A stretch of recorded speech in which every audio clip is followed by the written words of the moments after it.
Hi everyone, Dreckie here, and this is a follow-up video on the A119 dashcam after 6 months of ownership. So I've been using this camera in my car for over 6 months at this point almost daily, and in terms of reliability, the camera has been spot on. Despite some hot summer days and some cooler winter days, I only had one reliability issue with the camera, which was easily solved. Now that's all anecdotal because I only have one copy to test. However, I've looked around on Reddit, on Dashcam Talk, and the general consensus seems to be that this camera is very reliable in terms of its capacitor and its actual recording function. Now, in terms of build quality, that's a little bit different of a story. After a couple months of driving, I noticed that the camera was starting to rattle, especially on bumpier sections of the highway.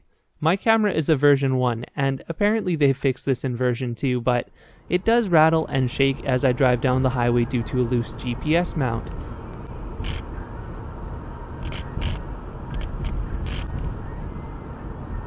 That also caused the camera to occasionally shut off while I was driving because it wasn't getting power from the GPS mount. Now, since I plugged the cable directly into the camera instead of into the GPS mount, the issue of the camera randomly shutting off has gone away and I still get GPS on my recordings. I solved the rattling with a little rubber pad that's stuck onto the GPS mount. Now, in terms of daytime video, I'm still amazed at how good this camera is for the money. It's one of the better dash cams I've tested, and it continues to be the benchmark in terms of how I judge video quality versus other cameras. If they're better than it, well, that's saying something. If they're worse than it, then, we go from there. But the A119 is pretty fantastic during the day. The 1440p video is sharp with bright color and legible license plates at most speeds.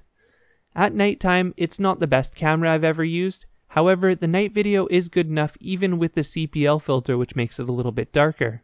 Overall, yeah, this is one of the better purchases I've ever made, and I hope that the camera does continue to last a long time.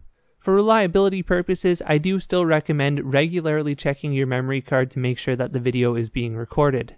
Thanks for watching. If you have any questions, please leave them in the comment section below and I'll be glad to answer.